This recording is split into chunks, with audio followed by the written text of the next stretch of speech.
পায়ে পায়ে ছন্দের জাদু, কোনো তাড়াহুড়ো নেই, কোনো ভুল পাশের ছটফটানি নেই।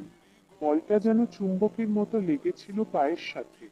এক পা থেকে অন্য পা, এক বুক আত্মবিশ্বাস আর অসাধারণ বোঝাপড়া।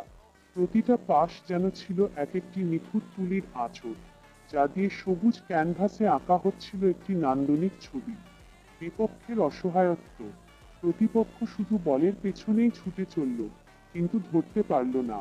আমাদের ছেলেরা দেখাল কিভাবে পরম ধৈর্য আর নিখুঁত ছন্দে প্রতিপক্ষের রক্ষণভাগকে মুহূর্তের মধ্যে তাসের ঘরের মতো ভেঙে গুঁড়িয়ে দেওয়া যায়। অপ্রতিরোধ্য টিমওয়ার্ক। এই 1.5 মিনিটে মাঠের 11 জন খেলোয়াড় আলাদা কেউ ছিলেন না। তারা ছিলেন একটা একক প্রাণ। একজন বল বাড়িয়েছেন আর একজন জায়গা তৈরি করেছেন। আর শেষ মুহূর্তে নিখুঁত ফিনিশিংয়ে বলটা যখন জালে জড়াল, গ্যালারি ফেটে পড়ল উল্লাসে। সাবাস ছেলেরা! এই গোলটি শুধু স্কোরবোর্ডে একটি সংখ্যা বাড়াল না, এটি ফুটবল প্রেমীদের চোখ আর মন জুড়িয়ে দিল।